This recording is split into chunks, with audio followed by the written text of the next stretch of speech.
প্রিয় শিক্ষার্থীবৃন্দু, আজকে তোমাদের বাইনারি বিয়োগ কিভাবে করতে হয় অতি সহজ নিয়মে শিখিয়ে দেব। দেখো, তাহলে আমরা তিনটি কথা মাথায় রাখবো। যদি বাইনারি উপরে আর নিচে সমান হয় তাহলে স্বাভাবিক নিয়মে 0 নামবে। আর যদি বাইনারি উপরেরটা নিচ থেকে ছোট হয় তাহলে নরমাল নিয়মে আমরা বিয়োগ করে দেব।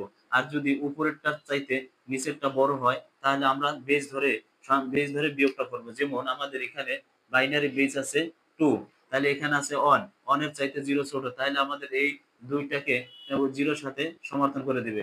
তাহলে 2 থেকে 1 বাদ দিলে থাকে 1, হাতে থাকে কত?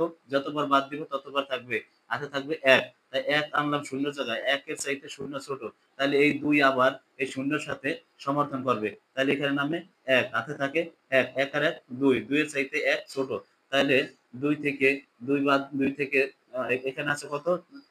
1 আর 1 2, আর এখানে যদি 2 সমর্থন করে তা 2 এর 1 3, 3 থেকে 2 বাদ দিলে শিক্ষার্থীবৃন্দ থাকে 1, হাতে থাকে 1। তা 1 আর 1 1 আর 1 কত? 2, 2 থেকে এই 2 আবার সমর্থন করে, তা 2 এর 2 মিলে গেলে থাকে 0, হাতে থাকে 1, 1 আর 1 মিলে গেলে 0। প্রিয় শিক্ষার্থীবৃন্দ, আশা করি বিয়োগটি বুঝতে পেরেছো।